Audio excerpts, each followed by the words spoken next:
Autumn, 1552. A cold wind sweeps across the Hungarian hills, carrying the echo of drums, Ottoman war drums. On the horizon, an empire moves. 40,000 seasoned soldiers march beneath the crescent standard, their cannons gleaming in the fading sunlight. Inside a lonely fortress called Eger, fewer than 2,000 defenders stand behind aging walls, staring down a storm that cannot possibly stop. By every measure of war, the outcome should be certain. Yet, history remembers this siege, not as a slaughter, but as a miracle of defiance. Decades earlier, Hungary had suffered a calamity so deep it had scarred the soul of a nation. In 1522-6 at Mohács, the royal army was annihilated, the king had perished, noble houses were crushed, and the heart of the kingdom was left exposed.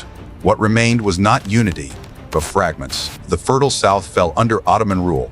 The central plains became a graveyard of abandoned villages, and the north turned its desperate eyes to Vienna. For a generation, Hungary lived under the tension of a broken frontier, a no-man's land between two titans, the Habsburgs and the Ottoman Empire. Each raid, each fortress lost along that frontier, carved the border a little deeper into Hungarian soil. Buda, once a seat of kings, had already fallen. Veszprém followed. Szolnok's banner burned. The next target was a name barely known beyond its valleys, Eger. Eger was no vast city of marble walls. It was a modest town embraced by vineyards and rolling fields, set around a medieval stone citadel atop a ridge. Local masons and priests had tended its stones for generations, but now those same walls became the final bulwark of central Hungary. Strategically, Eger guarded the northern passes, the road to the silver mines of Upper Hungary. Whoever held those mines held the coin to pay an army. Whoever lost them risked losing the war itself. The fortress was small, yet the land it protected was priceless. Its people were farmers, craftsmen, hunters, ordinary men and women who had seen the smoke of distant sieges rising on the horizon for years. They knew well that if Eger fell, no other stronghold stood between the Ottoman front and the vulnerable heart of Europe. Far to the south, in the plains of the empire, Ottoman pashas planned their next campaign. The orders came from Constantinople: drive north, destroy the remaining Hungarian fortresses, and open the road to the Habsburg lands.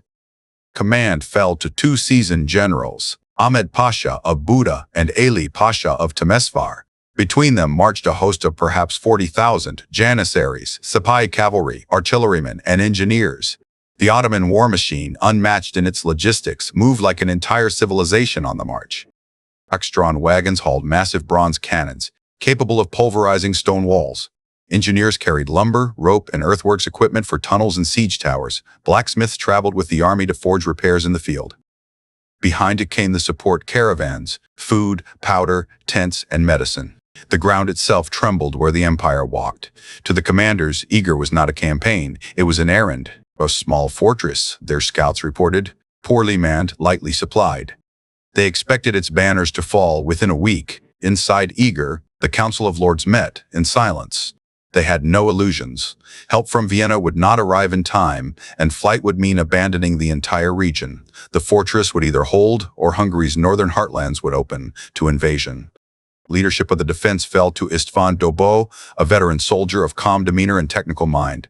Dobó was not famed for flamboyant valor but for discipline. He understood what kept fortresses alive, not brute strength but order, precision, and morale. Within hours of his arrival, the fortress changed. Dobó inspected every bastion and parapet, marking each vulnerability with a soldier's practicality. Weak southern walls were reinforced with timber buttresses, wells were tested, food was rationed. The narrow inner streets were cleared to form fallback positions. Blacksmiths forged arrowheads and tools.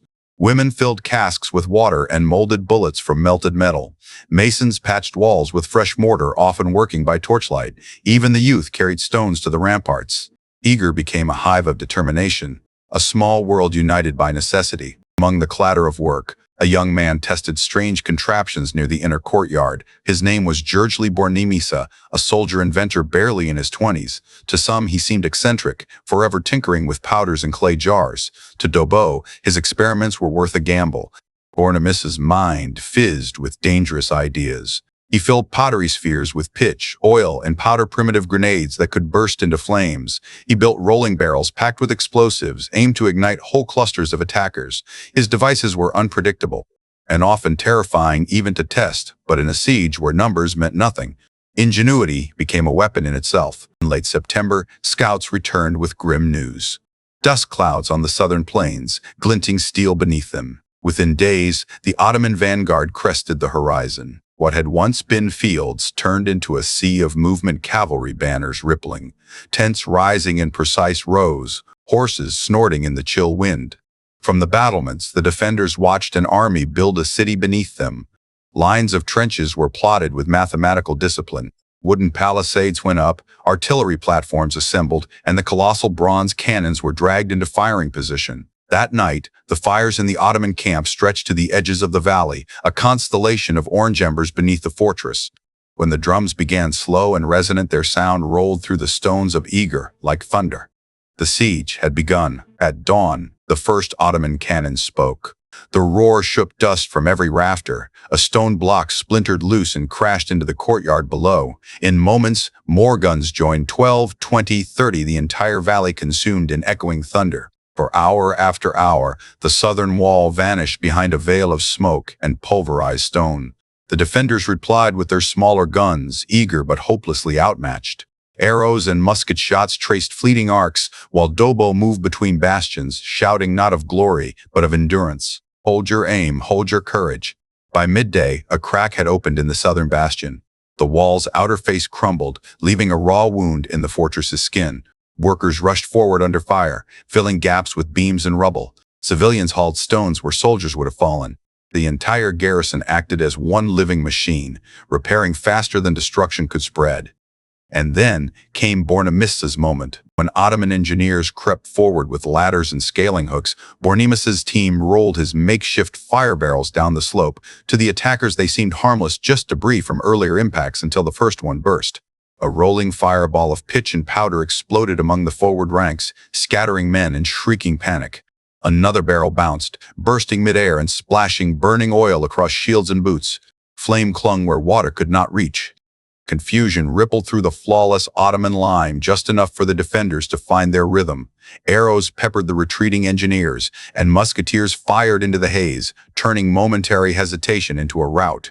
Few sieges had ever seen Ottoman soldiers driven back by improvised weapons. Yet that morning, they withdrew. Eger, against all logic, stood unbroken after the first assault. For days, the bombardment continued without pause. Walls cracked, roofs collapsed, and the air thickened with dust. Nights glowed in the dull orange of fires smoldering at the fortress base. The citizens slept wherever they could, if they slept at all. Dobó refused despair. He rotated weary soldiers to rest and ordered musicians to play trumpets at dawn, pretending to the enemy that morale was high. When powder ran low, they scavenged from unexploded Ottoman shells. When water ran short, they rationed drops for drinking over washing. Even in hunger, discipline remained. Bornemissza refined his inventions. Smaller clay fire pots replaced the barrels, exploding in tighter bursts designed to cripple ladders or pack troops. His name spread among the soldiers, the alchemist, the boy who throws lightning. It was his ingenuity and Dobó's will that kept the fortress breathing. On the 8th day, the inevitable happened. A deep, thunderous crack split through the southern wall. Each new cannonball carved it wider until part of the bastion collapsed inward in a cloud of stone and dust. The defenders stared through the breach at the enemy massing below a gap, barely wide enough for 10 men side by side, but wide enough to end everything. Ottoman horns blared, drums rolled. This was the final push. But waves of infantry surged uphill through the smoke, shields raised, shouting the emperor's name.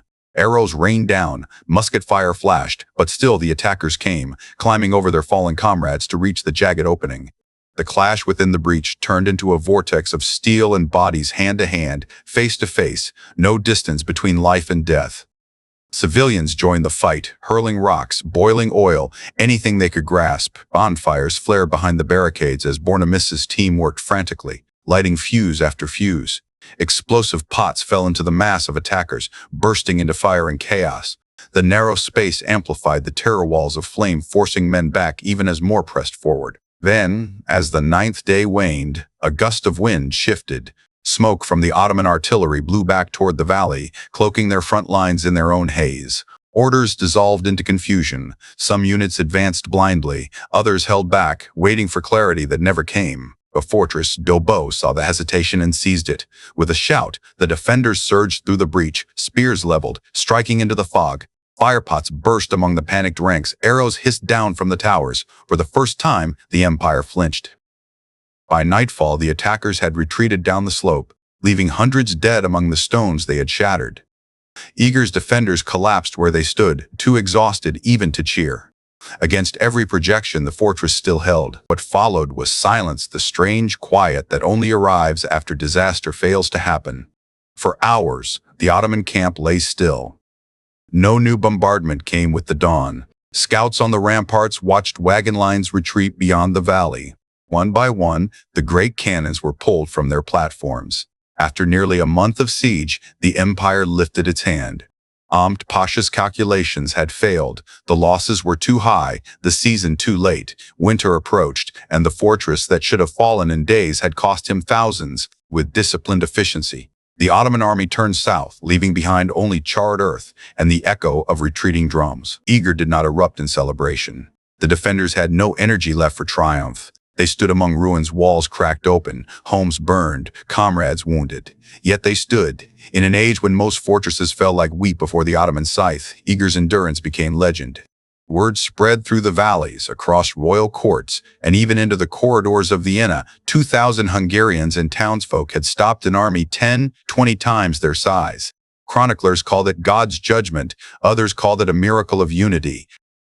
Dobó himself refused grand titles, saying only, "They stood because no one believed they could." Bornemisza's name entered folklore. His fire pots inspired later engineers, while his courage became a symbol of inventive defiance.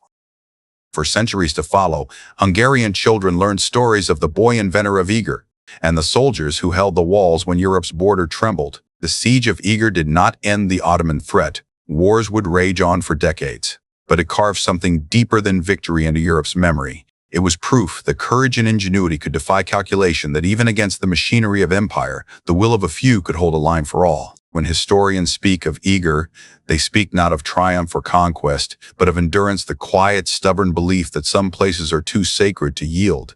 The walls still bear the cracks today, reminders etched in stone that strength is not measured by size, but by resolve. As the smoke cleared in 1552, the valley lay silent beneath the autumn sky. The crescent banners had vanished, and in their place hung tatters of red and gold fluttering above the battered towers. The people of Eger stood among ashes, battered, starving, yet unbroken. And in that silence, Europe exhaled, for one fortress, 1 month, one impossible stand had held back an empire.